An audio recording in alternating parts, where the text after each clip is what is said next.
Thank y'all for bearing with us. Get some technical issues resolved. All right. I call this meeting of the Bryan Independent School District to order. Let the record show that a quorum of board members is present and that this meeting has been duly called and that notice of this meeting has been posted in accordance with the Texas Open Meeting Act, Texas Government Code, Chapter 551. I wish to extend a warm welcome to everyone present. Citizens may make comments about topics relevant to district business. Topics should be limited to 3 minutes. Comments concerning specific students or personnel will be heard in closed session.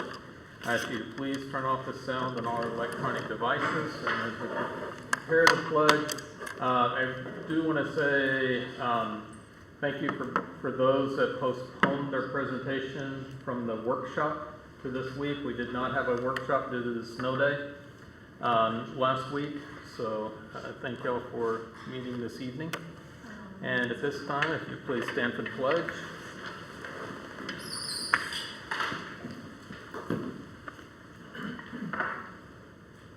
I pledge allegiance to the flag of the United States of America and to the republic for which it stands, one nation, under God, indivisible, with liberty and justice for all.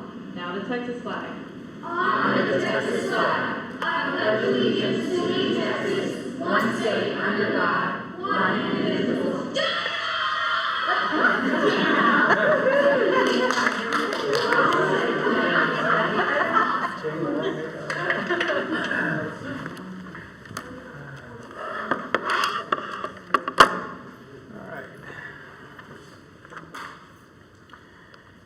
And at this time, I would like to welcome up, move down into our spotlight recognition for our elementary teacher of the month, Principal Amy Thoman.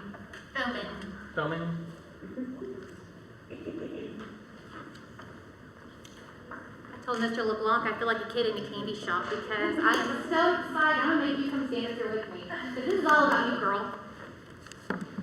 All right, one of my all-time favorite quotes is, "Work hard in silence, let success make the noise." And there is one particular teacher at Johnson who truly shines these words to live by every minute, every hour, and every single day.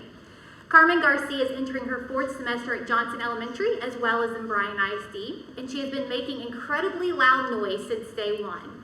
However, from the outside looking in, one would never know. She is a leader who serves and leads with a humble heart, and in my eyes, that's what leadership is all about. At one of our fall PBIS meetings, the decision was made to spice up how our Johnson Jaguars are affirmed on a daily basis. After the ins and outs were discussed, Ms. Garcia took the initiative to create a school-wide affirmation station where teachers record all E8 acts that are spotted around the building.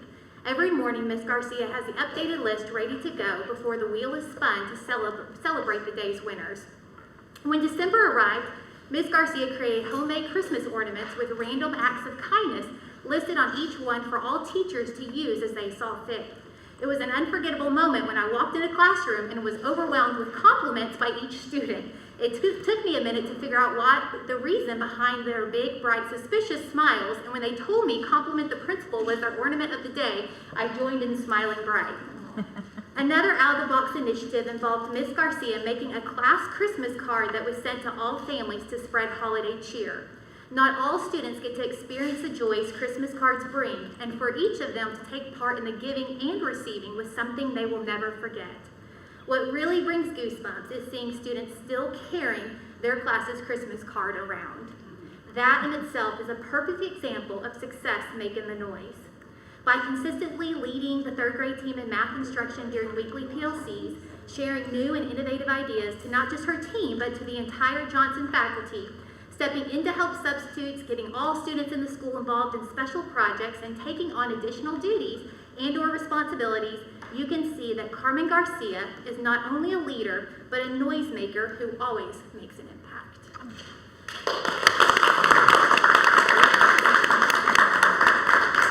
And I understand you have a special guest with us? Yes, my mom. Here she is.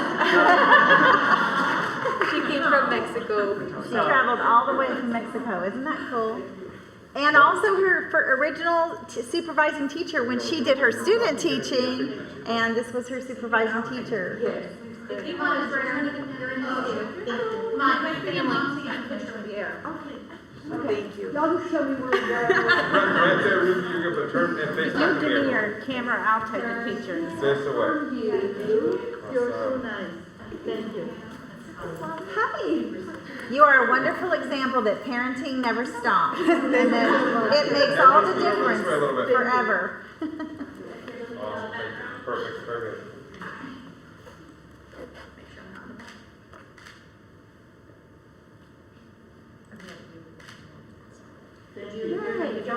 And Mark, tell them about her.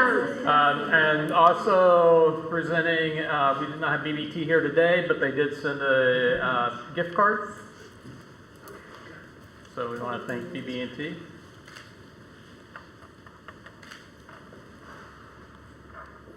Thank you so much. Thank you.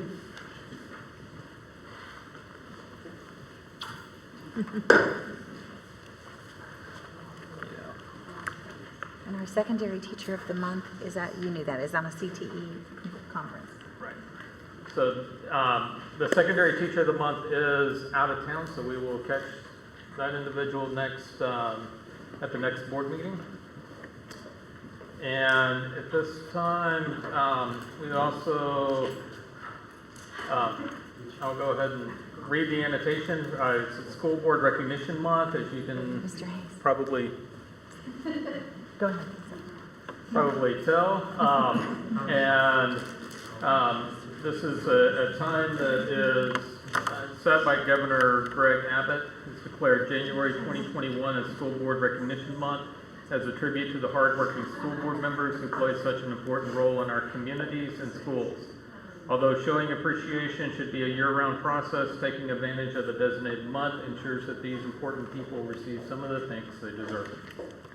And so, Mr. McCall, since you don't really need to brag on yourself, but maybe it's appropriate that I take a minute and just share with our community, our listeners, and our staff, just to be reminded again how much we appreciate the role of the Board of Trustees in Bryan ISD.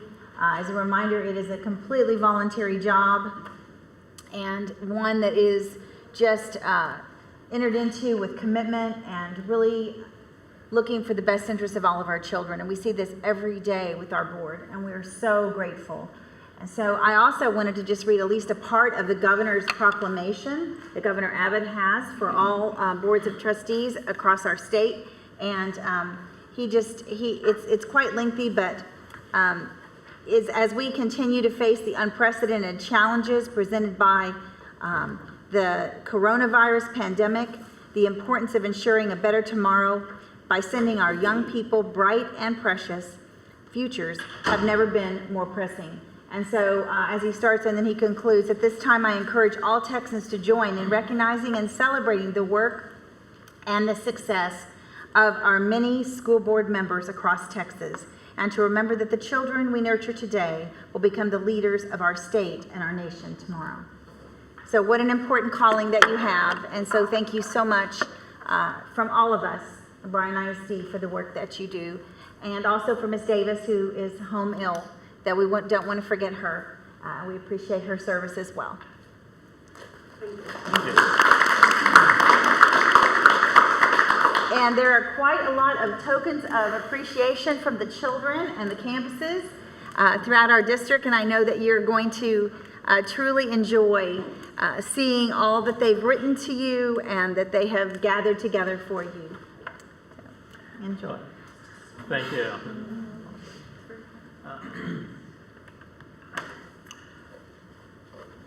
We certainly appreciate it, but certainly it's not why we're here. And as we just continue, this has been a trying year. It's been a difficult year, I think, all the way around, and it's certainly a very different year than it has been in the past. So we certainly appreciate everything that y'all do for us. Is there any citizens' comments at this time? All right, and with no citizens' comments, and we will move right down into information items. 5A is research and evaluation update. Dr. Morris? Good evening. I am Jill Morris, and I am the Director of Accountability, Research, Evaluation, and Assessment. We call ourselves AREA because that's too much of a mouthful, but Dr. Ibarra fixed the title so it would spell a word, so it spells I AREA. apologize annually for that. But now everybody in the district pretty much knows AREA, so I don't want to change it because they know who we are and what we do. So I'd like to spend a little bit of time today just talking about some of our research partnerships and how we try to help campuses use data in schools.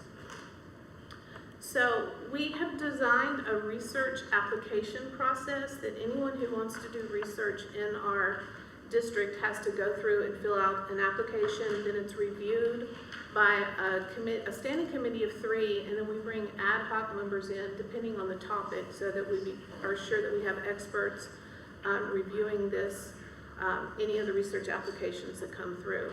And we just want to ensure that we're doing right by our teachers and our students and our schools and not in making sure that we have high quality and ethical research going on.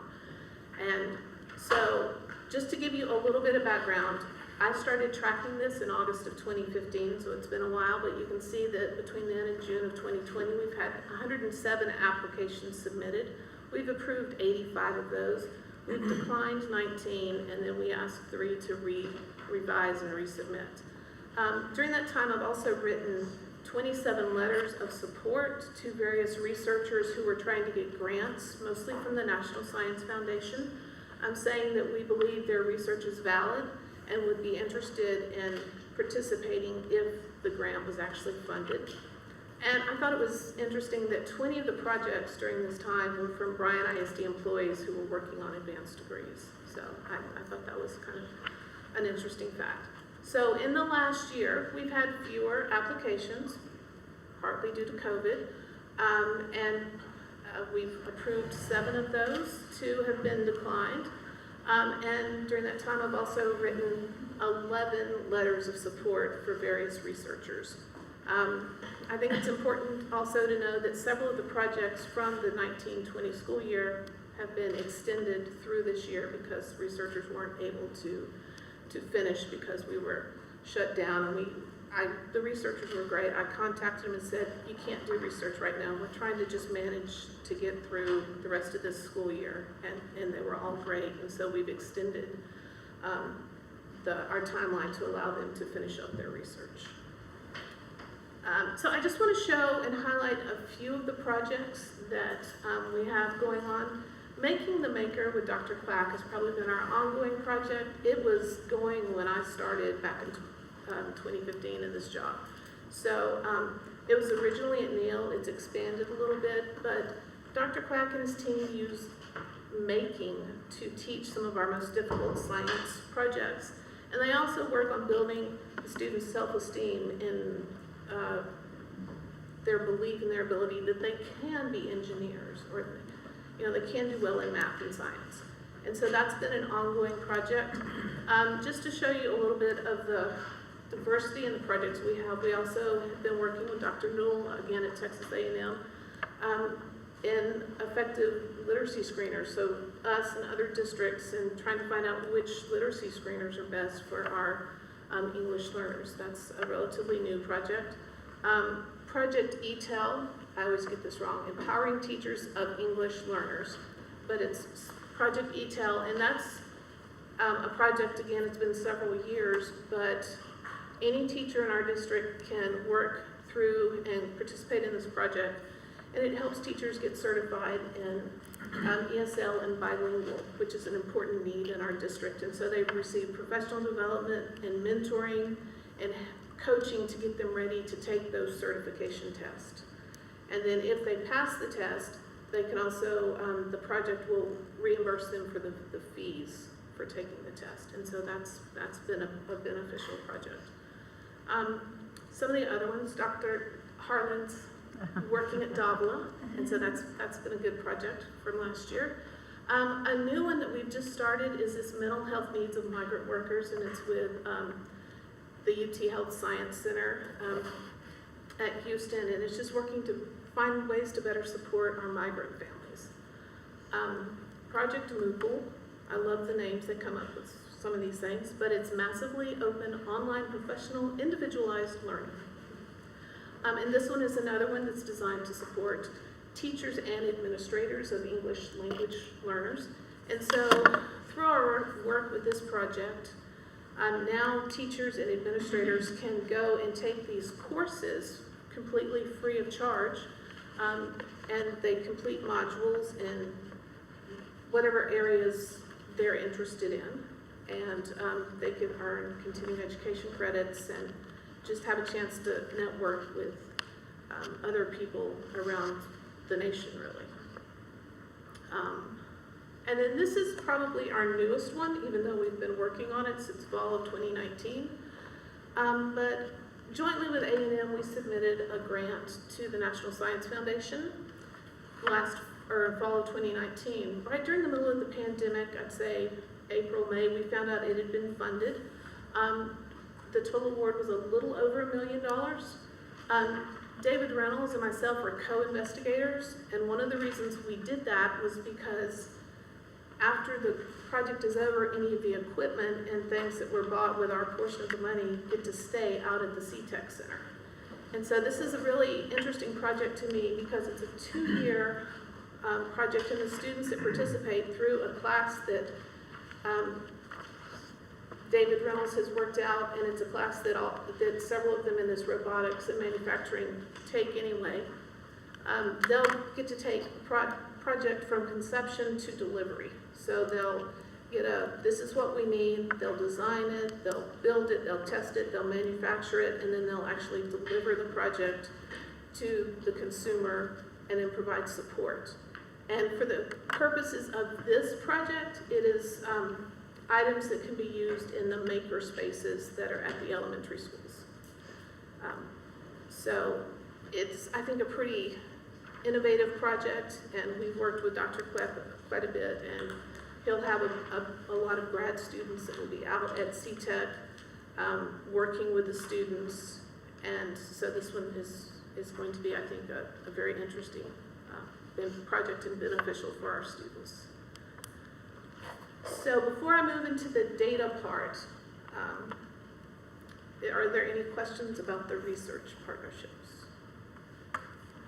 Because I could really stand up here and talk about research all day long. So. All right. So data use in our schools.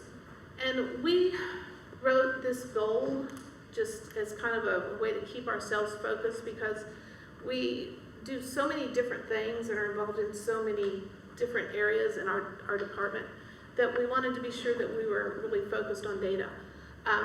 But we really want to make sure that we're enabling campuses to understand their data, what their data is telling them, and then help them design tools that provide usable data that meet the needs of the campuses. We do a lot of individualization so that campuses have exactly what they need. We want them to be relatively easy to use, because we know if a data tool is too hard to use, it's not going to be used. And then we also try to keep them aligned with our state accountability system, because that's, whether you like that system or not, that's the metric by which we're measured. And so just as a very quick refresher, our accountability system has 3 domains. The student achievement domain, which looks at students' performance at approaches, meets, and master's grade level. And it's all our students and all the tests all lumped in together. Domain 2A is academic growth, and that looks at reading and math in certain grade levels. How students are growing from one year to the next. Domain 2B is the relative performance. That's where they compare us to schools that are like us in terms of their percent of socioeconomic status.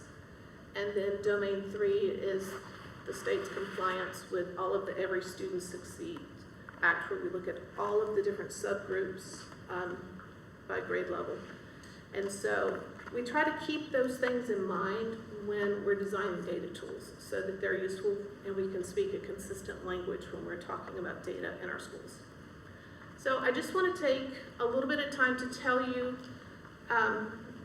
about a couple of the tools that we've designed, and I really need to say that Without Sarah Chuck, who is my assistant director, doing this would be impossible. She is a wizard when it comes to designing tools and listening to the campuses and knowing what they really would like to see and then making it happen. Anything in Excel, she can do it. And so one of the first tools, and this is one that a lot of campuses use, we call it the how far, because on the first tab, you get a spreadsheet that shows you have 3 students that were 1 question away from approaches and 5 questions away from meets and so many. And so the campus principal or the teacher can look at it and immediately see kind of a snapshot of this is where we are. But then when you drill down on the subsequent tabs, you get a student listing where the students are color-coded based on their performance. And so it becomes very easy to look at all the students that are highlighted in a certain color and know this is how they performed. It helps with grouping, and it also helps you to drill down and say, okay, all of these students missed 3 questions.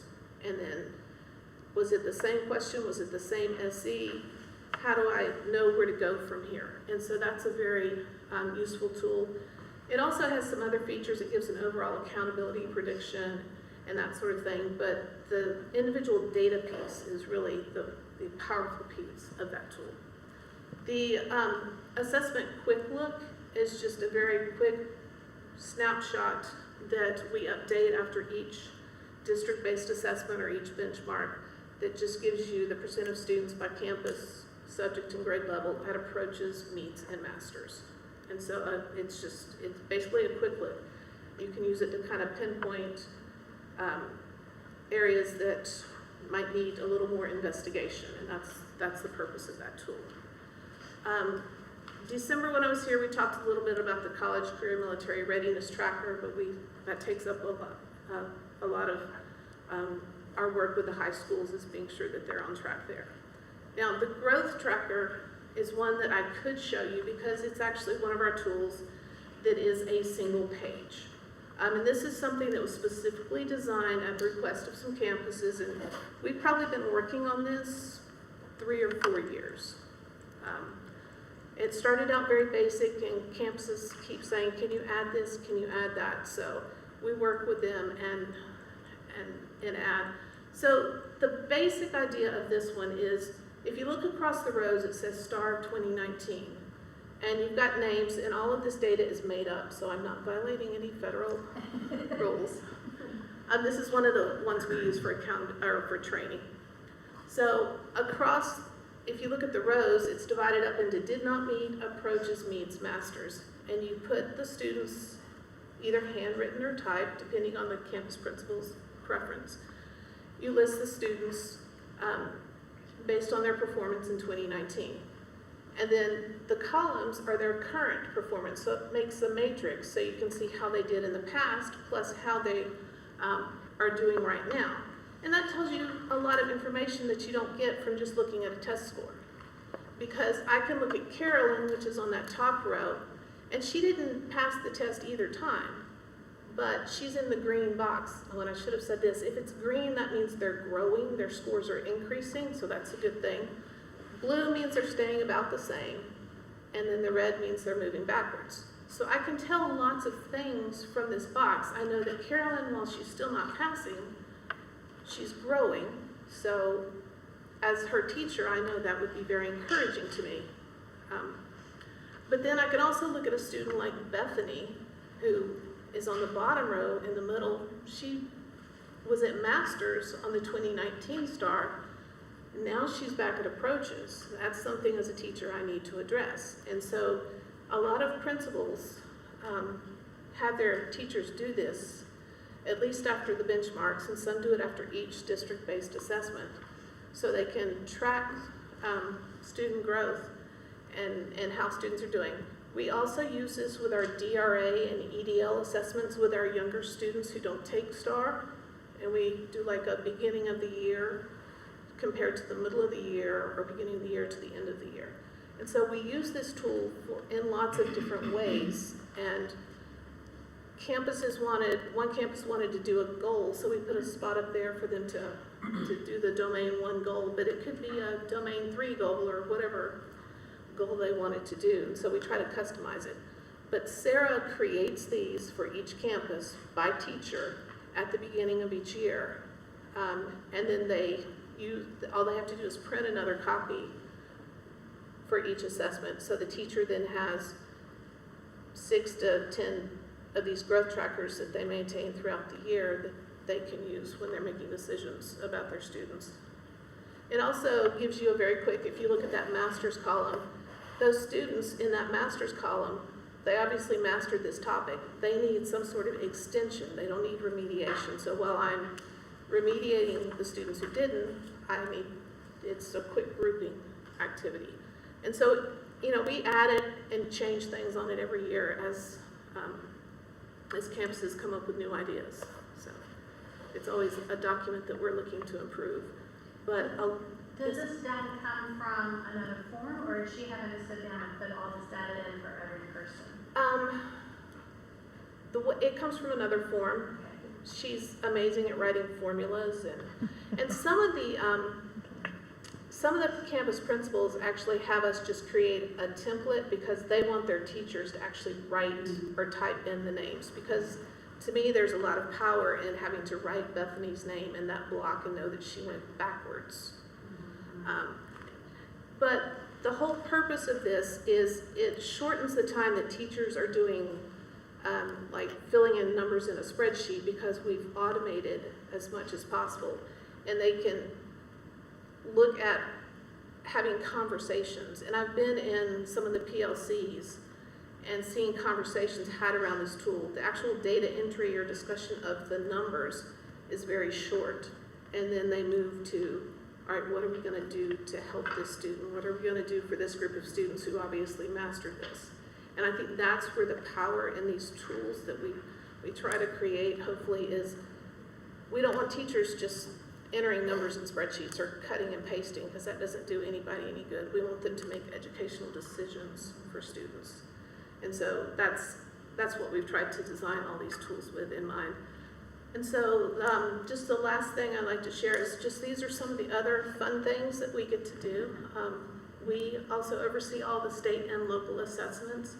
Mary Discern, our district testing coordinator, is also phenomenal and keeps me sane in the testing season that is about to start for us. Obviously, we spend a lot of time discussing and analyzing data.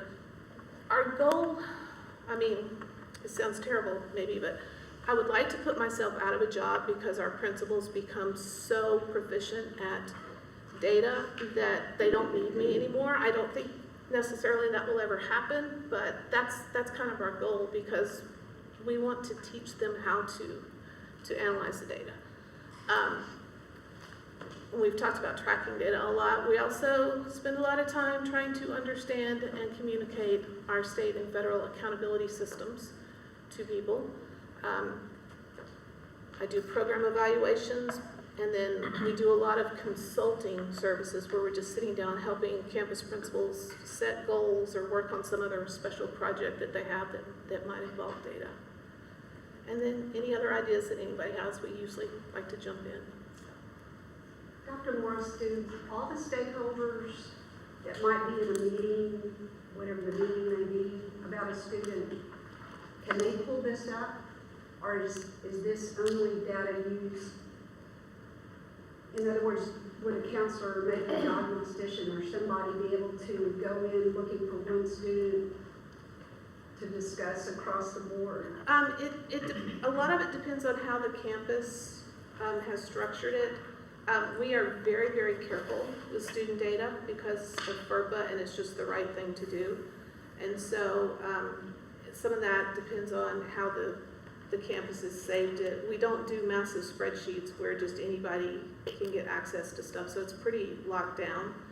But the people in the meeting should have the access to those documents. So if maybe the counselor doesn't have it, there should be a teacher or someone else in the meeting. So good.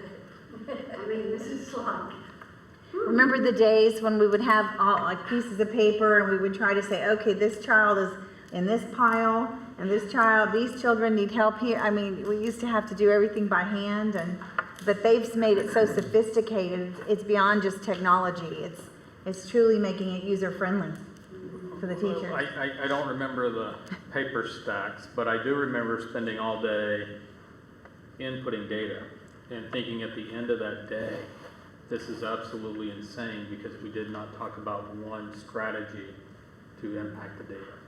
But we sit through workshops of, okay, here's your data, this is how you pull it all together, and this is where it goes, and this is how you use Excel to build it, and we'd all be sitting there going, yeah, but when do we get to actually use the data and talk about the data?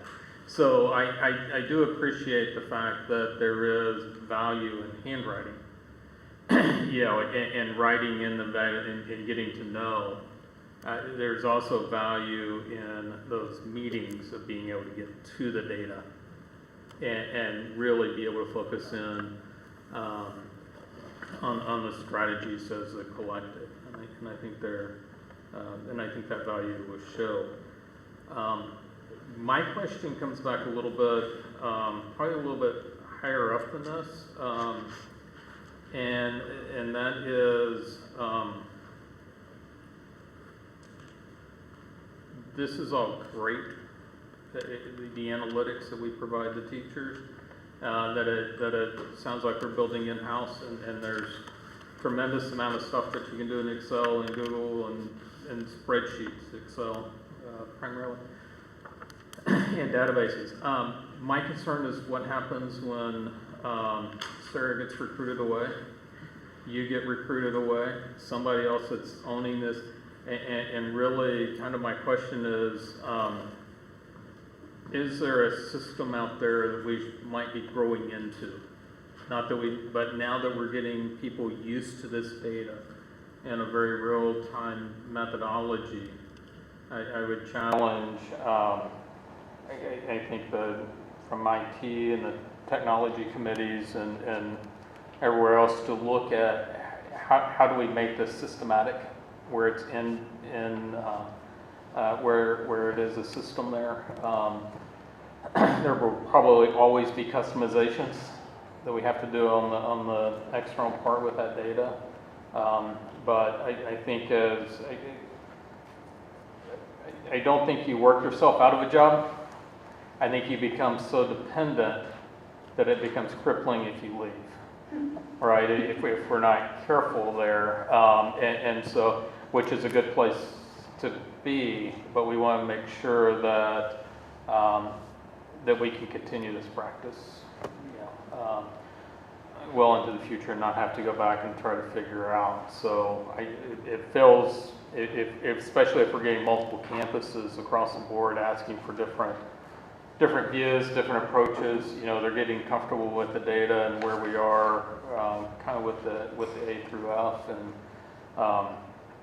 I know that's not something that you go out and buy off a shelf. I mean, that's something that takes time and impacts across the educational technology domains. But I think that would be my concern. Yeah. Well, I will say that I've looked at lots and lots of data products. Currently, there's not one out there that does all of this. There's different products that do different pieces of it. And so we haven't found one. I do know that we're always on the lookout for those things, but there's not one out there yet.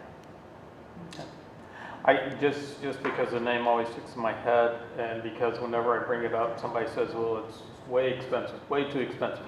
But Renaissance Learning and some of their tracking and Matrix, and the only reason why I bring that up is because I'm constantly told it's too expensive. And that's always, it's always a fear of mine when it comes to technology, when people tell me something's too expensive, because how much money are we spending by not doing it? I mean, there's an opportunity cost there missed as well. So a lot of times when dealing with technology and technology purchases, if you're on the front end of exploring it, it's wide open. Right? Don't constrain don't feel constrained by, oh, it's got to fit into this system or this, if we find something out there, yeah, don't be afraid to put it on the radar, and you know, might get shot down. Yeah, we might get the bill, finance, and yeah, that's expensive, but at least we know, where it's at. I'm constantly on the lookout for data Okay. tools that'll make things easier. Barbara's going to tell you it's too expensive. No, I'm just kidding. She's usually the one. She's the one, yeah. You opened the door for that, thank you. We have to keep our humor, right? That's the timing, thank you.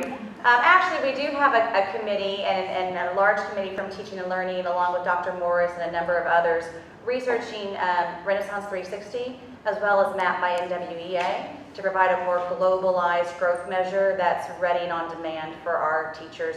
We're primarily focusing on K-8 right now because the high school measures are a little more individualized once you get up there, but we are looking at those, and you may get a proposal. We're not sure yet because the committee's not sure. We haven't done enough research yet in the near future from that committee. I didn't know whether I could say that or not. I know. Say whatever you want to say. You just come up here and talk. Good. I've always felt at various times we've kind of put artificial limits there, of a threshold that we can't, and I'm glad that we're looking. And I don't know anything other than I run into Renaissance Learning at trade shows.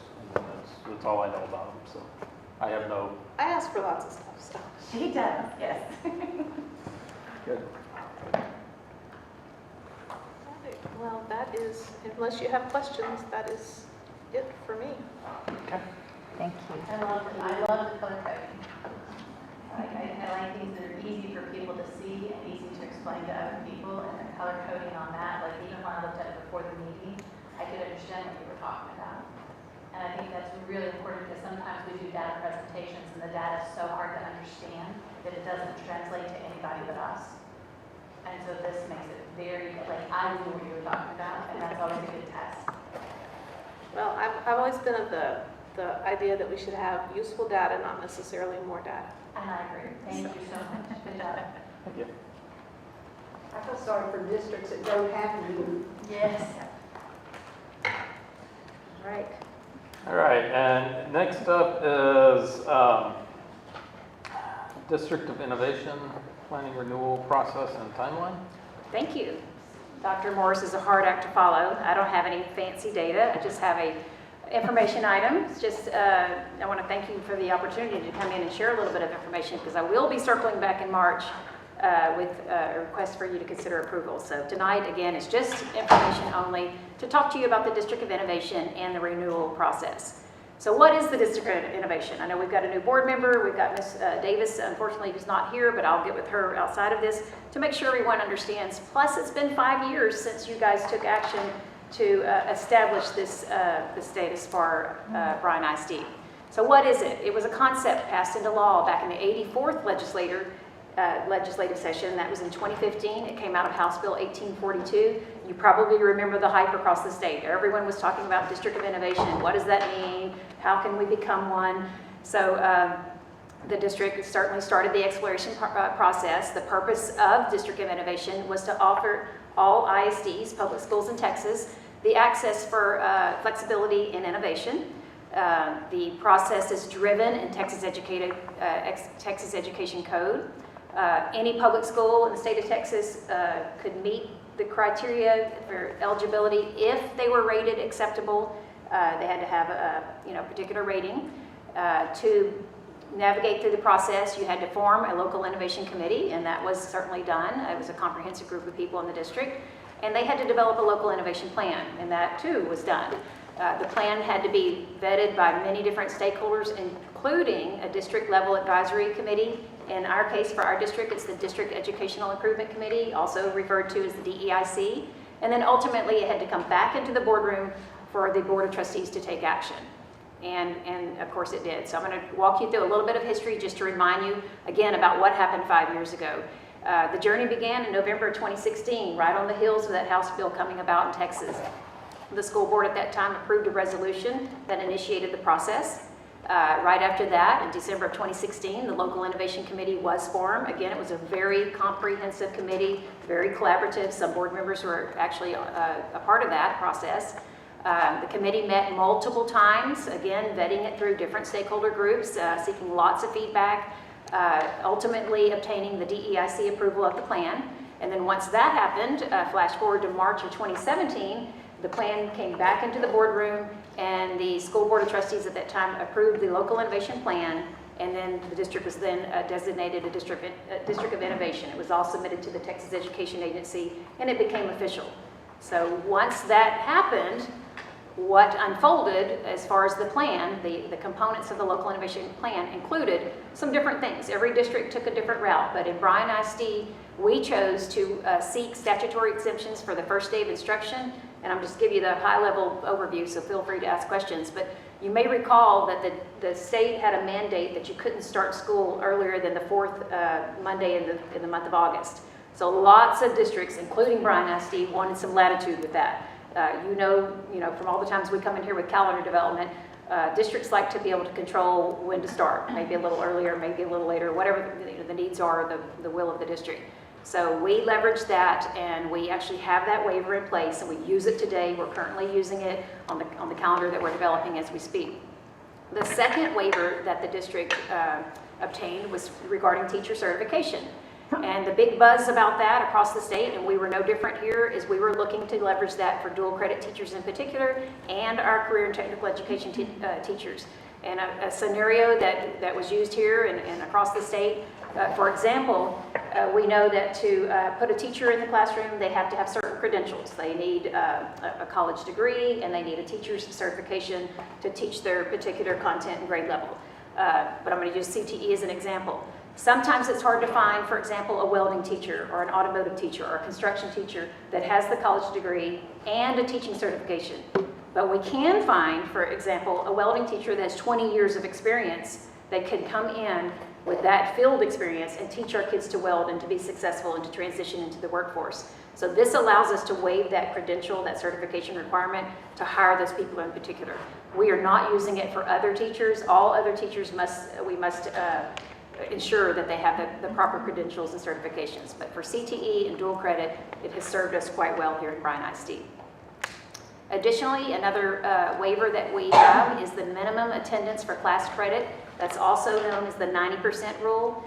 And the gist of that, back in the day before District of Innovation, we had very strict rules about attendance for students. For example, you had to be in the seat in the classroom a certain number of days, and if you did not achieve your attendance requirement, we couldn't award credit or pass them, if you will, for promotion or to graduate them. With this waiver, the district can consider special circumstances. For example, you could have a student in the middle of a pandemic, for example, that's missed a certain number of days, but they're still getting their work done, and their grade point average is such that they're still meeting passing standards or promotion standards or graduation criteria. And so this committee could convene with this waiver and look at these circumstances and find out, did the student meet mastery of the course? It doesn't make sense if the kid's got a 88 average to retain them just because of attendance. So this gives us that latitude to work around the 90% seat time rule, which is very important, and we have used it in the district. We want to continue to use it. And then finally, the last waiver that we have is regarding class size and student-teacher ratios in grades K through 4. And the rule with that is that anytime you exceed the 22 students to the 1 teacher ratio, you would have to write a waiver to the state to allow that to occur. So this allows us to deviate from that, but it was couched in a kindergarten pilot at Crockett Elementary in particular, in which they implemented a plan back then to include a certified teacher and what we called an associate teacher, like a teacher in training, and then usually a paraprofessional to put them in the room with more than 22 students. But if you look at the 22 students or the excess of that divided by the 3 adults in there, it was actually a lower student-teacher ratio. So it was a very innovative approach, and it was up and running. My understanding to date, especially in light of the pandemic, we're currently not leveraging that waiver, and they are not doing that at Crockett. But it's going to be my advice to the committee to keep this waiver. You don't have to use it, but we could keep it and have it in our back pocket should we decide to resurrect it or do a different rendition with it. So that's the class size and teacher waiver. So what does all this mean to us here and now? What we know is the state says that every 5 years, the districts have to renew their local innovation plan if you want to maintain your district of innovation status. So that's the process that we're in now. So in December of 2020, I actually met with the DEIC and created an awareness, told them this is coming. I pointed them in the direction of our district website and the local innovation plan where it's posted. January of 2021, I met with that group again, shared a little bit more detail. I explained to them their role in the process because they are the approval process that must occur before I can come into the boardroom. So in January of 2021, I'm giving you an update, and I'm actually going to reconvene that committee tomorrow. I found all the original members that still work in the district or who are still in town as community members, and then I backfilled any campuses or departments if those people had left the district for whatever reason. We're going to review the local innovation plan and the process for this renewal and determine if we want to indeed go forward with it. And if they agree, my goal is to post, which is required on our website, the plan back out there and declare that we're going to seek renewal. And if the community wants to provide feedback, they certainly can during that 30-day posting on our website. And then I'm looking in February to pull the posting down after the 30 days and see if there's any feedback or anything that we need to do differently. And then after that, come back into the boardroom in March. Before I come to the boardroom, go to the DEIC in March and present the renewed plan. And if they approve it with a majority vote, then I will come back into the boardroom in March and then explain the process, how it turned out, and then hopefully ask you to consider approval. So that's the process for renewal. It's pretty simple. And these are just a few of our pictures to show you that we're, out and about implementing all the good things that are happening in Bryan ISD. At this time, do you have any questions or feedback for me? I did want to let you know that Dr. Davis is watching. So you Oh, very good. Okay, very good. But I'm happy to meet with her. But that's it in a nutshell. And just to remind you, we do have on our website, we have the plan posted and all the details back from 2016, 2017 when you took action initially on this. So I look forward to meeting with my committee, and I think a couple of you are on that committee, so I will see you in a Zoom meeting tomorrow. Thank you. Thank you. Now we'll move down into standing committee updates, intergovernmental. The intergovernmental meeting was today, and the whole meeting was talking about COVID, the update on COVID-19 infections and vaccinations. And we had Jim Stewart, who is chairing the big get it together where we're going to be able to do a central hub for COVID. We had him on Zoom meeting with us, and it was pretty much a rehash of the data information that everybody gets pretty much every day and every night online.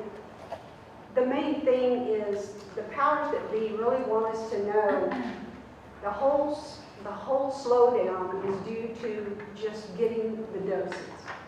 And, the federal government gives it to the state divvies it out to the counties according to population and need.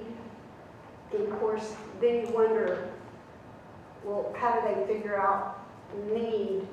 Anyway, it's very frustrating, and we all know that, those of us who are trying to get someone near and dear to you or get your vaccination yourself. But it's going to come. We ended the meeting by talking about how the two cities are working together very, very well everybody in the county working together very well to make this as streamlined as possible. And then I spoke up and said that I thought that Bryan ISD and College Station ISD too were working together just as hard as we could, because we're one community, just two school systems. But we have teachers that live in College Station, they have teachers that live in Bryan, so everything one district does, just like the snow day last week, it would have been hard for some teachers and parents if one district had their kids go to school and the other didn't. And I I just think, and I bragged about the coordination between the two districts on something so hard and complicated, and I know that both districts are doing their best to work together just as much as possible and share information. And that was it. Thank you. Next up, we have Superintendent. Yes, for my report tonight, I know that Mr. LeBlanc put those slides up there. I wanted to show you an example of our dashboard that will be available at all times for our parents, our community to view, to kind of have an updated, view of what's happening in terms of the COVID. So first of all, you can see that this is today. So you'll always be able to know how large the population is. So right there you can see 2,829 employees, and we have 25 positive cases. 15,882, I think, or 52. You can see that we currently have 39 cases. So each parent can also look at it and hover over their school, and they'll be able to kind of see that number and how it falls within the ratios.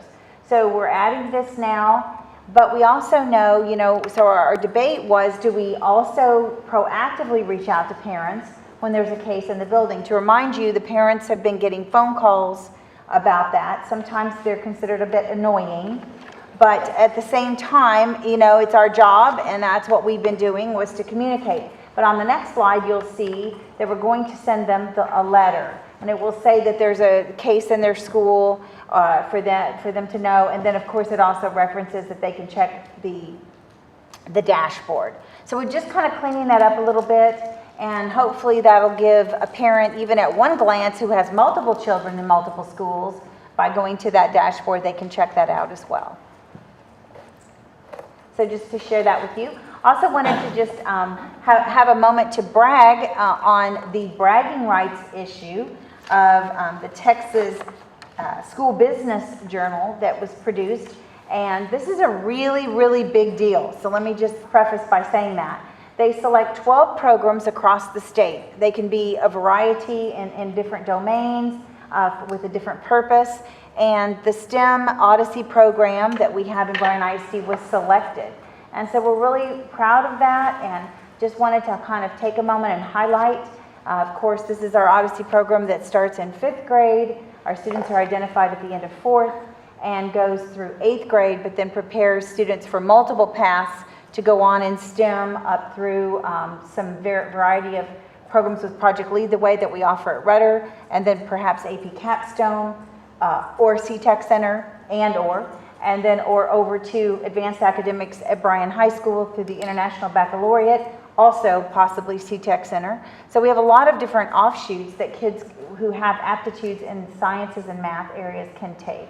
So anyway, this is Mr. Kuna, Mr. Knudsen, particularly they highlighted on the SFA, but we are just real proud, and I just wanted to highlight that for a moment. It's a lot of work in that program, and I know the board has been tremendously supportive of it since its inception. I know, Mr. McCall, you were a part of that at the very beginning when it began, so we're excited. And then I wanted to, share with you where are we on the instructional basic participation. Right now we're looking at 82% district-wide. We kind of bumped just enough to hit the 82 mark. And you can see, though, that we are at 91% elementary, and that the most students that are learning online are at the high school level, somewhat what you would expect. Now, do be aware, though, that our principals are reaching out to children and their parents who are not finding success with online learning, and really encouraging them to come back or trying to work with them in a different way if they can. And then I wanted to share with you the teacher incentive allotment, because this was a part of House Bill 3. It's a compensation plan that could allow teachers the opportunity to make a whole lot more money. And it's merit pay. It's just a merit pay that looks a little different than merit pay we've heard about over the last years. And it is optional, but our plan is to work through the details and bring you back a plan, because we do believe that it is in our best interest and our teachers' best interest to participate. So on the next slide, you'll just see what are the goals. The goal of the legislation was to have a pathway where teachers could earn a six-figure salary, and to improve morale in the teaching ranks, to also retain teachers. You know that the national statistic of many teachers coming out of the profession by the fifth year looms over all of us. And then, of course, to recruit those that might be interested and, to have equitable access to some high-quality instruction for the kids, because we feel like, maybe our teachers would be even more equipped and more motivated. So I wanted to just share that with you, to know that we are starting the processes and the planning behind the scenes. And to say that there is devil in the detail would be an understatement with this particular, I guess you could say, option for us. It involves a lot of connections to the teacher appraisal system, connections to children showing gains and growth in the classroom, not just that a teacher taught it, but that a child learned it. And so there's a lot of ambiguity in that. And so we have to work through much of that. But we'll be bringing that back to you sometime over the next few months. And then lastly, I just wanted to let you know that in spite of a pandemic and in spite of everything else, school goes on and planning for the future goes on, and these are some of the things that you can see are right on the horizon in the very near future. Programs, applications for special programs, like when I just mentioned Odyssey, Inquire, the International Baccalaureate, our CTEC Center, all of these kinds of applications are coming out there for families. Graduation planning, we're looking at all of the details in that and hope to get some communication out very soon to our senior parents. Summer school, we see that some of it will be similar, but we expect that summer school is going to have some different looks, because we think we're going to have more needs because of COVID. Staffing, budget, reading academies, and the legislative session and what that might bring us. So those are just a few things to keep us busy. Can I answer any questions?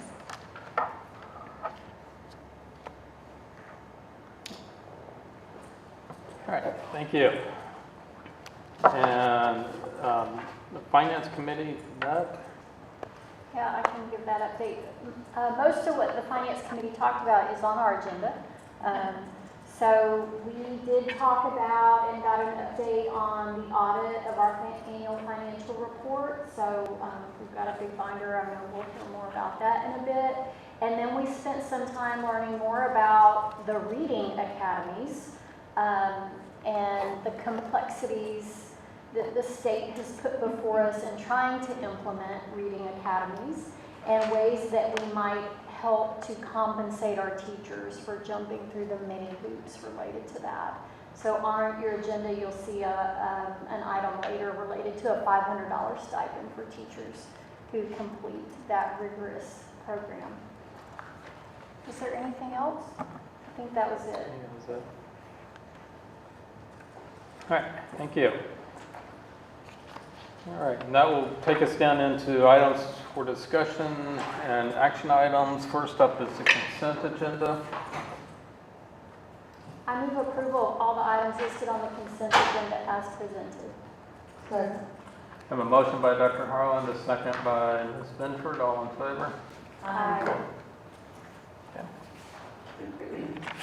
And that will take us down to number 8. Business services.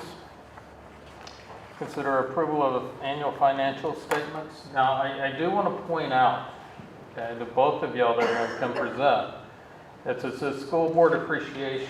You see all these wonderful gifts that everybody brought us. You brought us a financial report. Thank you.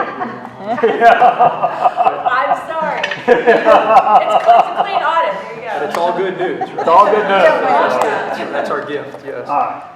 Okay, yeah, thank you, sir. So the district is required every year to have a financial audit, independent, or by a firm that's independent from the district, and prepare a statement, financial statement, summarizing those annual transactions for the year and the financial position as of the end of the fiscal year, which in this case, August 31, 2020.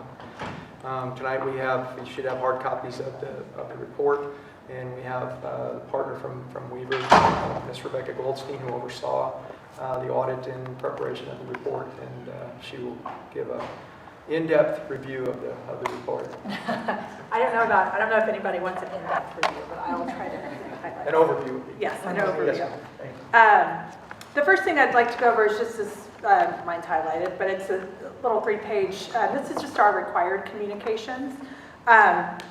So we did complete the audit for the fiscal year ending 8/31/2020. Before I forget, I just wanted to thank Kevin and his team so much for helping us. It does take a lot of effort to get these numbers correct and put together in the format that you see. So as far as required communications, we were engaged to form and express an opinion on the financial statements and whether they present fairly in all material respects. The district, and in accordance with accounting principles generally accepted in the United States, so what we call GAAP. I am required to say that having an audit does not relieve management and the board of your respective duties. I think you all know that. We do plan to perform our audit to obtain reasonable but not absolute assurance. So what that means is we can't look at every transaction in the district. Nobody wants us to do that, but we do have a certain materiality, so we do look at quite a bit. We do also consider internal controls. That's in that second paragraph there. So we do consider internal controls, and what that means is we do walkthroughs of the various processes from initiation of something that gets into the general ledger all the way through to how it gets into the financial statements. How does something get initiated, whether it be a payment or a revenue receipt or something like that? Who approves it? Who reviews it? How does it get into the financial statements? So we go through all of that, various processes there. We look at those, and so while we don't give an opinion on internal controls, if we were to see something during that process that raises a red flag of maybe there's not correct segregation of duties or there's not appropriate controls, then that would increase our test work, if you will, and if it was material enough, we would bring it to you all. So we don't have anything like that. We are responsible for communicating any significant matters, so nothing other than what I have for you here, nothing outside of the norm. As far as plan, scope, and timing of the audit, we do come out here for about a week or two in the summer and do some interim work, and then the bulk of our work is done in the November timeframe. We did do kind of a hybrid model this year as far as being on site and doing some work remotely because of COVID, so it worked out well.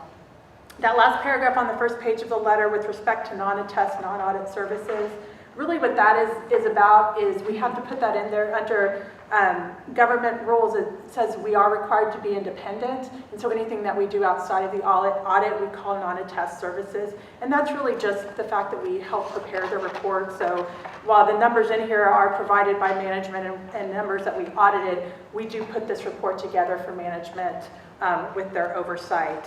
And then we do help submit some of the TEA reports that have to be submitted along with this audit and the federal audit clearinghouse report and all of that stuff. So we do provide some other services in addition that correlate with the audit report. And with those services, we do require the district to still make all management decisions, assign somebody with appropriate knowledge and skills and experience to oversee those actions, if you will. Looking at page 2 of the letter, significant accounting policies, those are always described in note 1 in the financial statements. There was nothing new that we implemented this year, so nothing significant to talk about there, no new GASBs or anything like that. In terms of significant accounting estimates, most financial statements do have estimates, so we are required to talk a little bit about those. Your most significant accounting estimates on your financial statements, you do have an allowance for your uncollectible taxes. It's not big, but it is there. We consider the foundation school program state aid revenue an estimate just because it's an allotment and it changes throughout the year. So we always have to look at that and make sure that in regards to the allotment, how much revenue was recognized, and usually there's a due to from state or a due from state in regarding to the allotment as far as what you received in terms of dollars and the allotment at the end of the year. Number 3, we do look at accrual for claims incurred but not reported for your self-insurance and your your self-insured workers' compensation and your health insurance fund. So those are estimated as well. You do have third-party reports that help us with those liability amounts, but those are considered estimates as well. We did have an impairment on capital assets this year. There was some hail damage, so we worked with Kevin and his team to come up with an estimated loss, and then there were some insurance proceeds along with that. So that's an estimate as well, if you will. And then there's the net pension liability and the net OPEB liability. Those actually comes from actuarial evaluation reports. TDA has those reports as they hire the actuary, and then every school district has their percentage allocation of those liabilities, if you will, that goes on your statements. In terms of the rest of the page 2, there's no significant financial statement disclosures that we need to point out to you in particular. We did not have any difficulties during the audit. There were actually no material corrected misstatements or uncorrected misstatements, and that really is huge.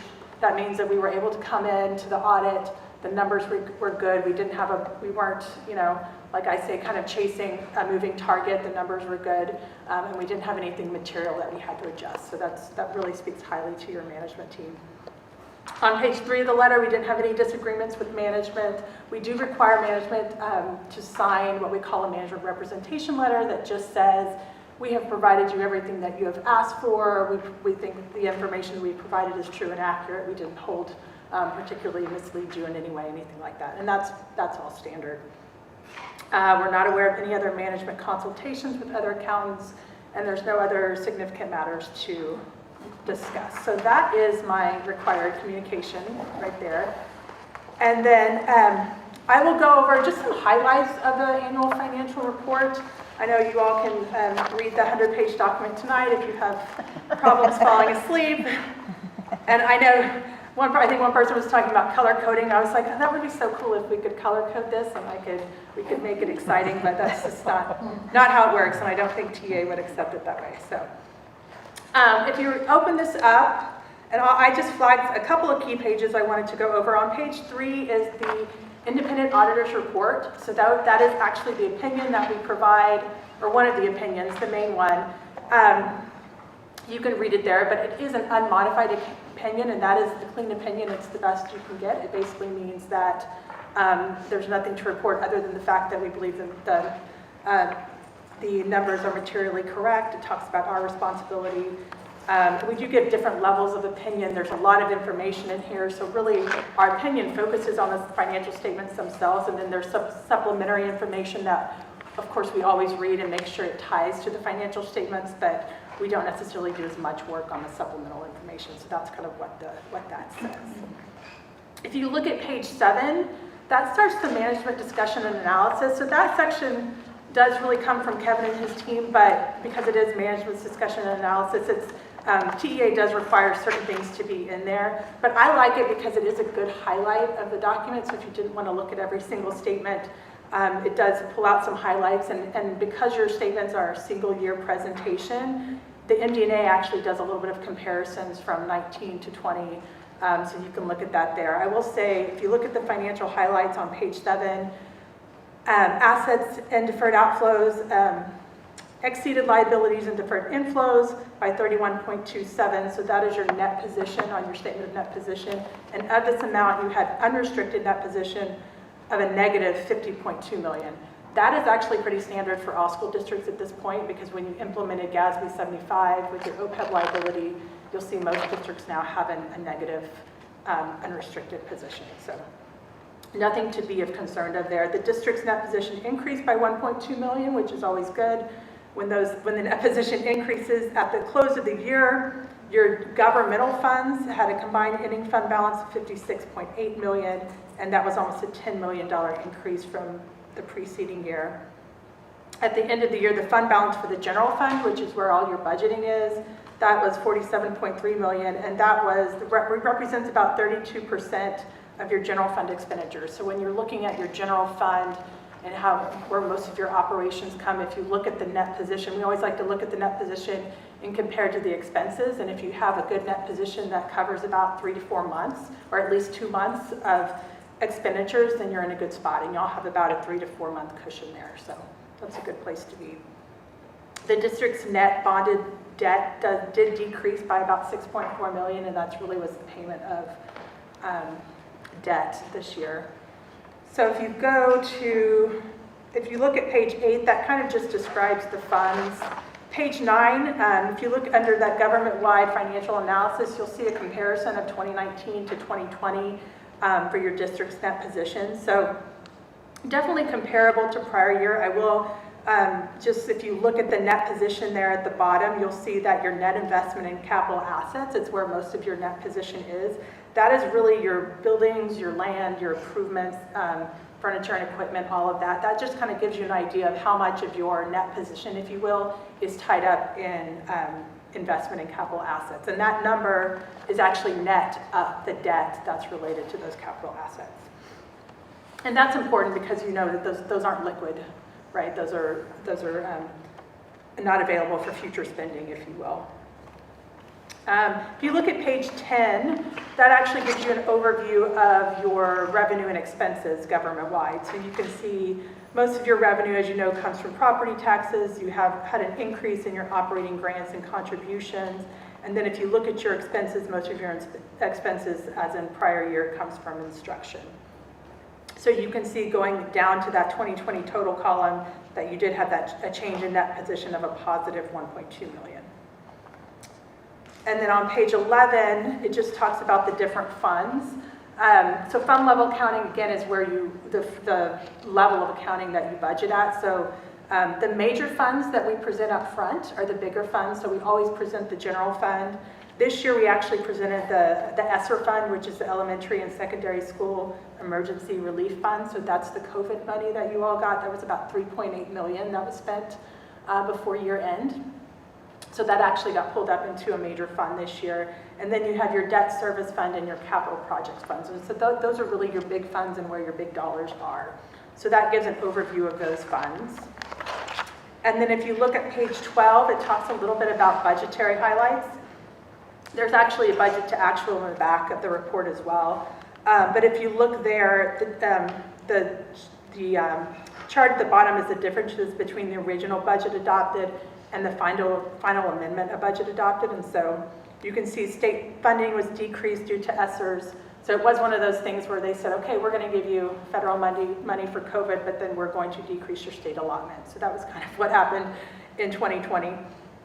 And that's 3.9 million. And then if you look down at your estimated appropriations, you could see, there's some coronavirus relief and FEMA reimbursements as well in there that were decreased because that money hasn't come yet, most of it. So there's a timing issue a lot of times here where we're trying to get the money out, and the ESSER money was one that you didn't really have to apply for. It was allotted based on to the school districts. The coronavirus relief fund, for instance, is one that you actually had to apply for, and you can't spend the money, or you can't report the money spended as coronavirus relief funds until you have an award document. So there was a timing issue there. Page 13 just goes over your group benefits, risk pool, and workers' compensation. We do pull that out because there is an operating loss there that is getting smaller. You'll see 2020 there was an operating loss of $156,000. And it does say there that there was $1 million transfer from the general fund in 2019, and then you can see there's a committed transfer from the general fund again of $1 million for fiscal year 2021. And then you have your capital assets and long-term liabilities. On page 13 is your capital assets. On page 14, it just highlights some capital projects that's going on during the year. And then at the bottom of page 14, it does give a good summary of what your obligations are in terms of long-term liabilities. So you can see that basically the net, your long-term liabilities decreased by almost $9 million. And that was really due to, if you look at the general obligation bonds, those decreased due to mandatory payments. And then you'll see the net OPEB liability decreased as well, which the district doesn't really have a whole lot of input on, but those are the main decreases there. And then page 15, it just talks about the budget and general economy. And so then after that, you get into the meat of the financials. And I'll just kind of show you what each of these are. I won't go into any detail, but Exhibit A1 is your statement of net position. So that's really It has all of your long-term assets and all of your long-term liabilities, so that's really the difference between this and your fund statements. And it's full accrual, meaning it doesn't matter when you get the funds. If it's something that you should incur by year end, then it's accrued for, whereas your fund level is more of a cash basis, modified accrual accounting. Page 20 and 21 is your income statement, your statement of activities. And then page 22 and 23 are your fund levels. So again, this is at the level that you budget at. You can see that we always present the general fund. We did present the ESSER grant fund this year because that was new, so you had $3.8 million there. Debt service, capital projects, and then all of your other, what we call non-major funds are grouped together there as well. And then if you look on page 25, there is, what that is the reconciliation between your government-wide and your fund level. So if you want to know how do I get from one to the other, that's really where it is. And so it takes your total fund balance and it shows all the increases and decreases to get to the government activities net position. And most of that in there you'll see is the addition of capital assets, putting the long-term liabilities on the books. And then exhibits C2, page 26 and 27 is really your statement of activities, your income for your fund level. And then page 28 again is a reconciliation between how do I get from my government-wide income statement to my fund level income statement. And so it shows you there. And these next statements are behind here are just your proprietary funds. So that's really what we call your business type activities. You always have your internal service funds. You have your non-major enterprise fund, which I think for you all is a concession fund. And then page 30 is the income statement for those funds. Because they're business type funds, they also require a cash flow statement. So that's on page 31. And then on page 32 is your agency fund. And then most of the pages following this are notes. So you have several pages of required financial statement notes. So if you're wondering and you want any more information on some of the information that's in any of those statements, the notes provide some good information. So I won't go through those in detail. But if you turn to page 67, I did just want to point you there. That is actually a detailed budget to actual for the general fund. So you can kind of see where you came out in terms of your original budget, your final, your actual, and then any variances. So you can see that a positive position for your revenues, you were slightly over budget. Your expenditures, you were also came under slightly, and so that's always a good place to be. And then if you look on page 75, page 75 is actually the notes to this budget statement, and so you can kind of see the budgetary information there, and it's actually required that you talk about any variances between excess expenditures over appropriations. So if you look at the budget, you can see that you are actually over, meaning actual expenditures were more than the budget in those three functions for your general fund for expenditures. And that's really because there were additional expenditures. It was mainly due to COVID. If you read that last sentence, there was purchases of software, devices, and training for the transition to online learning, purchases of PP&E equipment, and things like that. So at the end of the day, most school districts had this as well because it was just really hard to predict in terms of budgeting how much that would cost and when the funding would come to supplement. So not an unusual position to be in. Almost done. So page 77 is your supplemental information.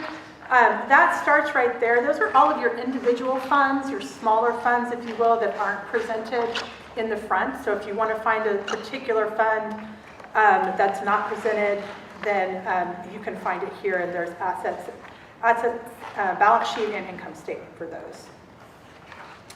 And then if you would turn to page 101, that actually starts the compliance and internal control section for federal awards. So there's two more opinions back here. On page 103, that's actually our required opinion under government auditing standards. So because you're a government entity, there are certain things that we're required to look at. So we look at, and a lot of it's TEA related, just compliance things, how you spent your PIC codes. We look at procurement. We look at PFIA requirements, investment requirements. We look at a lot of things. Part of the opinion here covers that for compliance and internal control. Again, that's a clean opinion. And then the next opinion on page 105 is actually the opinion that we're required to get over your federal funding. So your schedule of expenditures of federal awards, we look at that. And we don't look at every single federal award you get, but we do cycle them in every year and look at them. That is a clean opinion as well. And so then if you look at page 107, that's actually the required schedule of findings and question costs. You see an unmodified, that's the best opinion you can get. All of those no and none reported, that's what you want. It means you didn't have any findings. You can see under G, identified major programs. Those are the programs that we audited this year. There's actually 4, which is more than we typically do, but it just depends on what the funding cycle is every year. And so you'll notice we did look at the COVID-19 ESSER grant funds. And really what those were this year, it was really just a transfer from, they were really pretty loose on what those funds could be spent for. And so really it was a transfer of a lot of payroll that had gotten paid out of the general funds for teachers and such that could be used for this federal funding spending. So that's what that was. And then page 108, there's just a status of prior year finding. I know it's short, but the status is resolved, and that's what you want to see. So anytime there's a long update on the summary schedule of findings, it means that it wasn't cleared. So this one was cleared, so kudos to management for clearing that. I think that had to do with some construction accruals and things like that last year. So that was cleared. We tested that like we do every year, and it was clean this year. And then Exhibit K1 is what we call your schedule of expenditures of federal awards. That's all of the federal money that was expended during the year. You can see some of it comes from Department of Agriculture, which is your Child and Nutrition Cluster Program, and then most of the rest of it comes from Department of Education through TEA. And that is it. The last page, actually, page 112, is your schedule of required responses for your first indicators. And so you can see there nothing that would cause a red flag there as far as findings or anything like that. So that is where you want to be. That is all of my prepared remarks. If you have any questions on anything. I have one real quick. Sure. Okay, you audited the major programs of special ed, Paul Perkins Career and Technology, teacher principal training, recruit. Okay, those 4. 2 of those are humongous with career and technology and special ed. So who makes the decision on which ones to audit, which you? Yeah, it gets cycled through every year. So you'll see there, you see where it says age dollar threshold to distinguish type A, type B programs. So it's really a very scripted program, if you will, that we all have to follow. So if it's over that $750,000 mark, it means it's a type A program, which all of these are, which means it's a bigger program, right? So no matter what, you have to look at those programs every 3 years at least. And if you have a finding on any of them, then they have to be audited more than that. And so we have to look at what did we audit the last 2 years, what does the schedule look like now? And so a lot of these cycled in because they hadn't been looked at in the last 2 years. And then I think maybe Perkins, one of them just was over that $750,000 threshold, so it came in new. And then of course the ESSERS was new as well, so yeah. So it's all mandatory? Yeah, there's really not a lot of judgment in that. There's some judgment if we decide to audit a smaller program, but honestly we had 4 big programs this year and we didn't think that we really needed to look at anything else in terms of that. But yeah, every year or so we'll throw in a smaller program just to make sure everything's being covered. All right, thank you. Thank you. Yep, thank you. I will. And great work by Kevin and Stephanie and their department for the attention to detail. Yes. Making sure this is all good. Yes, and the fact that there was no corrected or uncorrected misstatements, it really is, don't take that for granted because it really is, it means something that we can come in and we're not having to audit a moving target and we can get everything timely and get the audit done timely. So it really is, even though we had a lot going on this year, I felt like with just new things and ESSERS, it really went overall pretty smooth. Thank you guys. Yeah, and I would just like to thank Ms. Goldstein and her team for doing the legwork on this and being flexible on working through all the things with COVID and timing of trying to get everybody, in and out and when we can be available.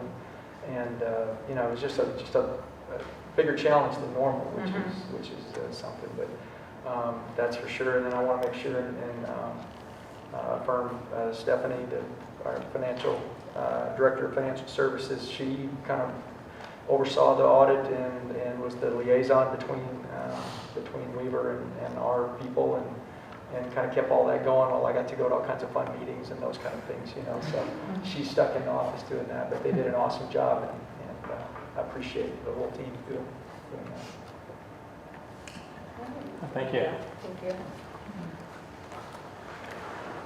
I move approval of the annual audit and financial report for the year ending August 31, 2020 as presented. Have a motion by Dr. Harlan, a second by Ms. Dunford. All in favor? Aye. Okay, thank you. Motion carries. All right, next up is consider resolution setting the payment parameters for the closing of school on January 11th, 2021. Yes, sir. Thank you, Mr. McCall. We'll bring before you today a resolution to for you to consider for being closed, the weather event that happened on January 11th with the snow and the ice and closing the district down. With the number of minutes that we have built into the educational calendar, that day does not need to be made up for that purpose. And if we consider not making that day up, then we have issues if we would have people that would be not working that day that could cause them to suffer a loss in their compensation. So what we bring before you today is a resolution to authorize to pay on that day and not make up that day, and leave the district calendar as it is.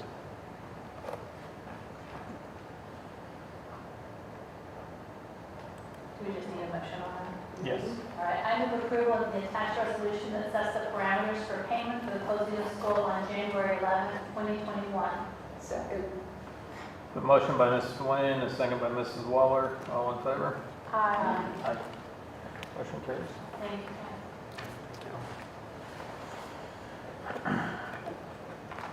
Now we have consider approval, i.e. asking for more money on financial update day. You said math and, fancy software.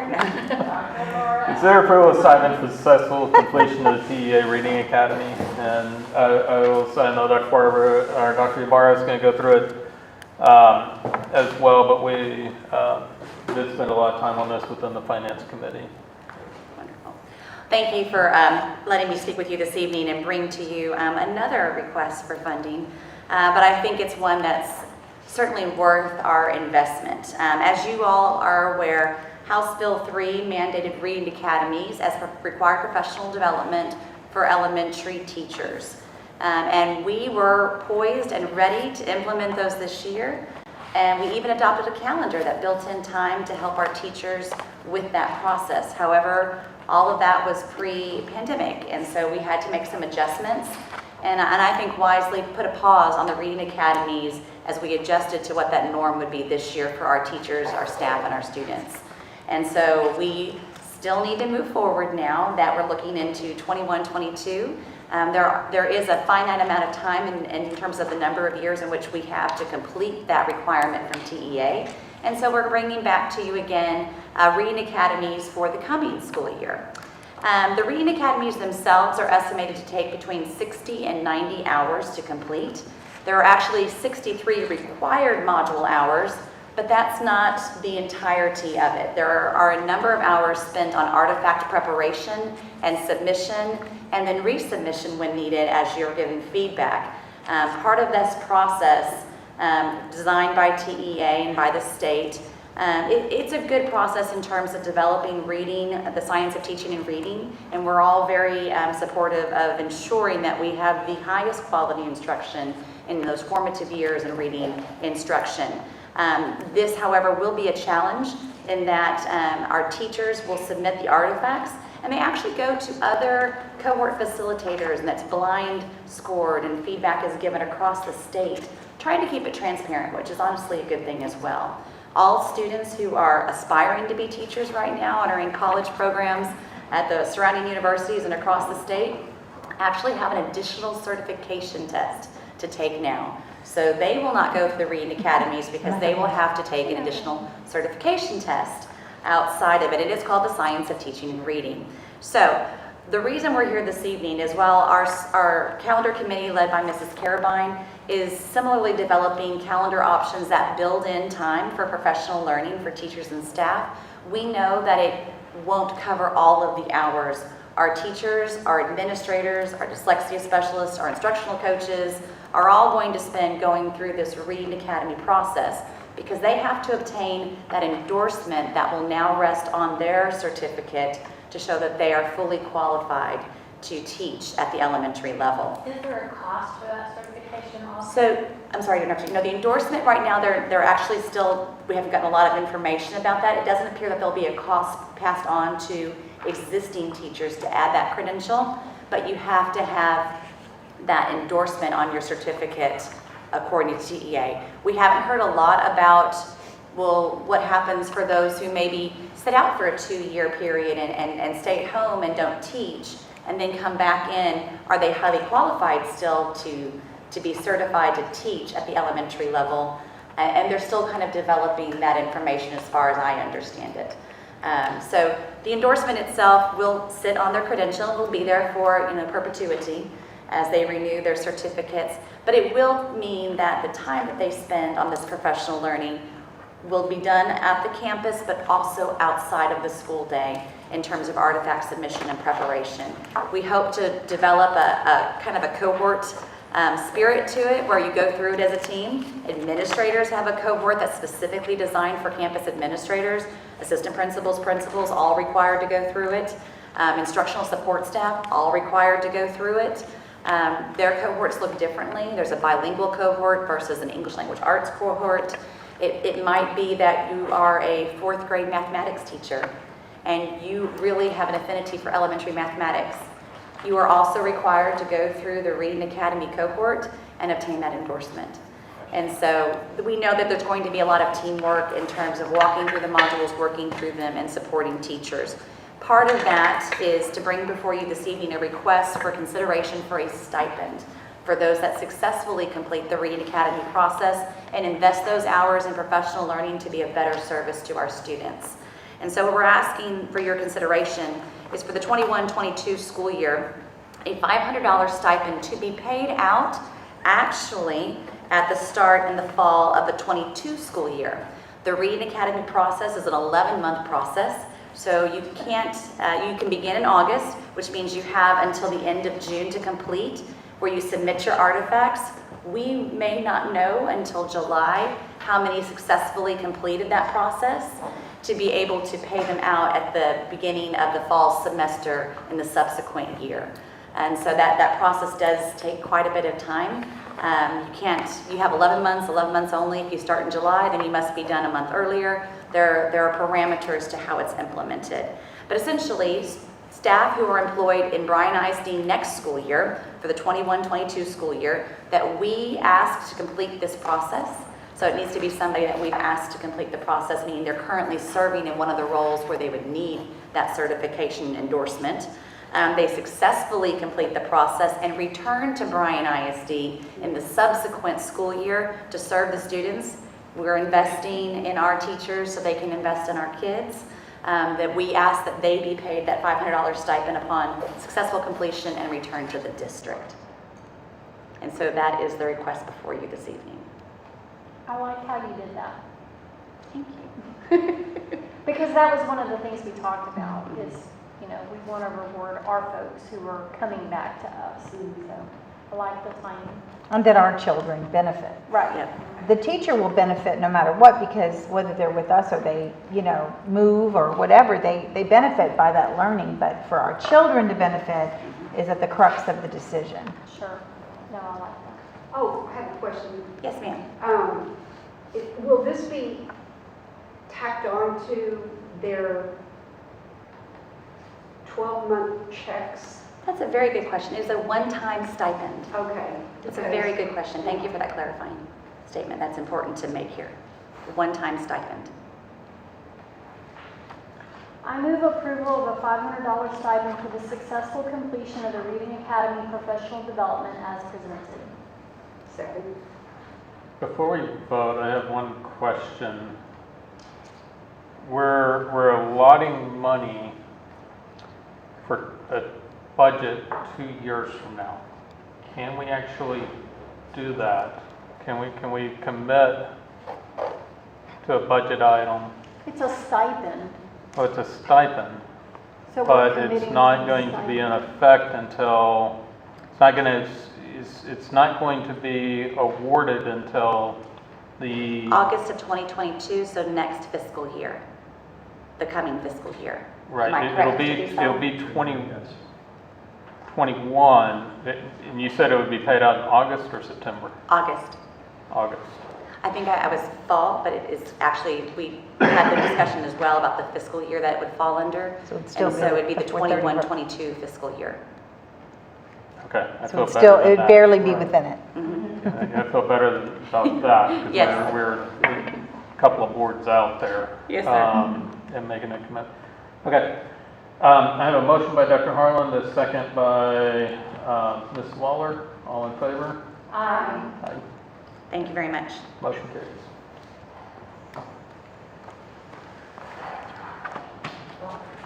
And that brings us down to local governance, and if you're still here in the audience, now would be a great time to go grab a Coke or a cup of coffee or something, because we get to read the annual school board report.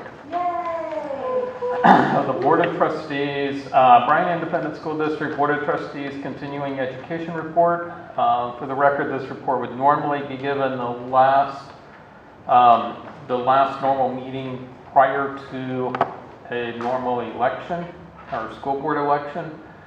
This year we had a waiver up through the COVID. There was a waiver on this report up until today, the last normal meeting in January. So that's why we're a little bit out of sync. But school board members must complete required continuing education each year of service is a basic obligation and expectation of any sitting board member. This training is required by the State Board of Education, SBOE. The board president must publicly announce whether each board member has met their requirements. As the board president, I am required to announce the name of each board member who, 1, has completed the required continuing education, 2, has exceeded the requiring continuing education, or 3, is deficient in the required continuing education.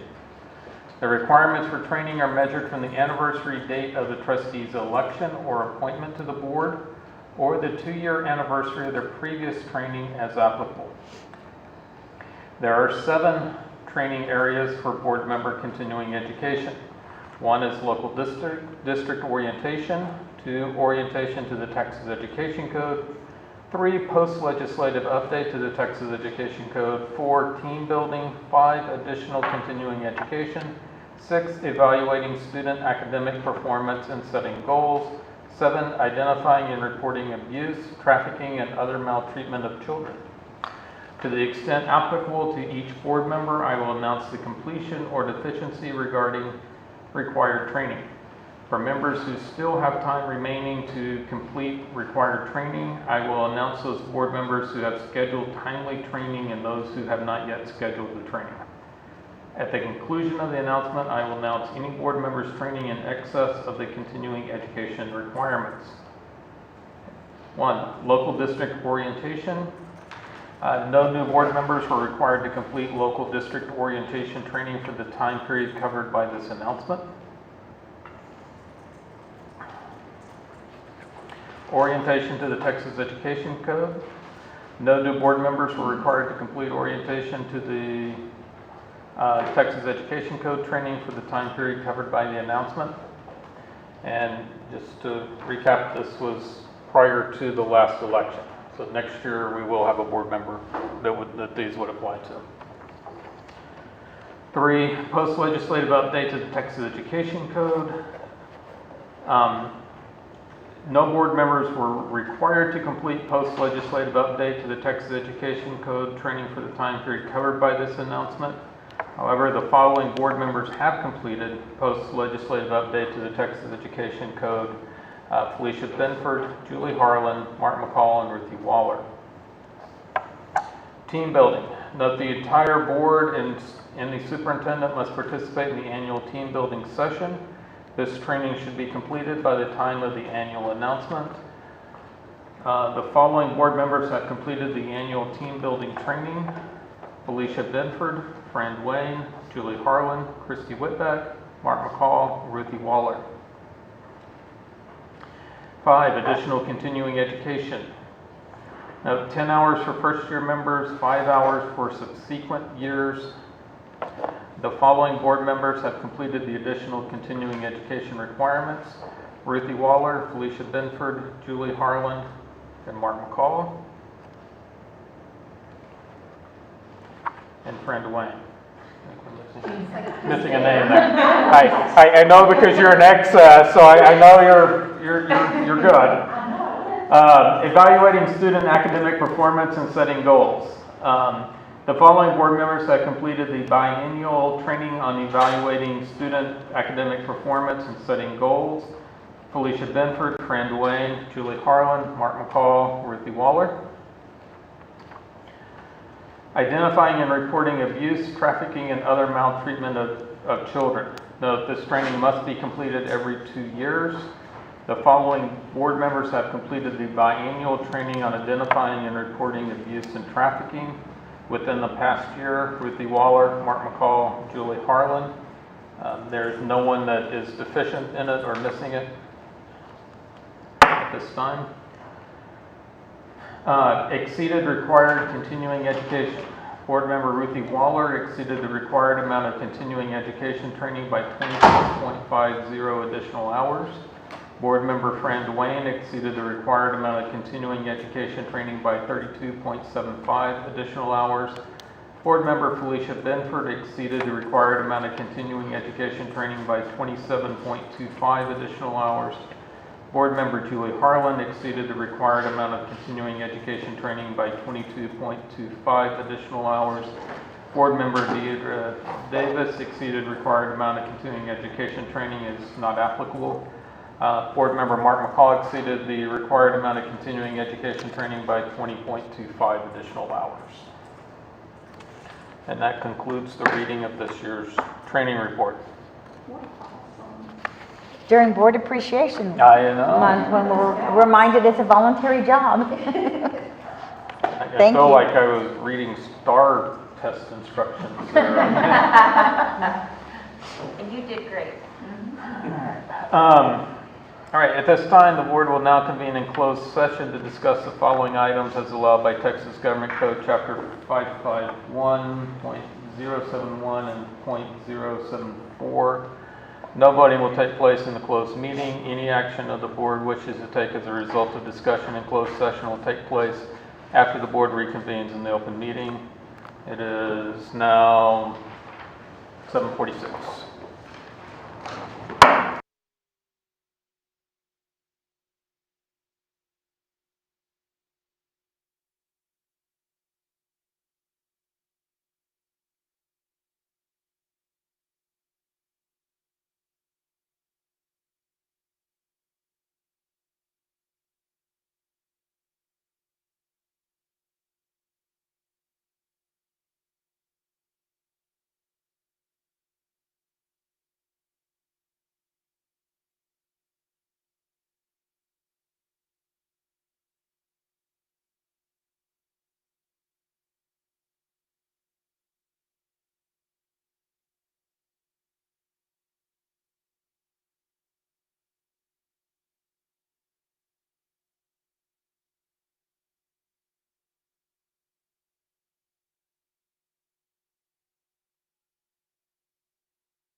The board reconvened in open session at 8:46. No action was taken in closed session, and if there's no objections, we are adjourned.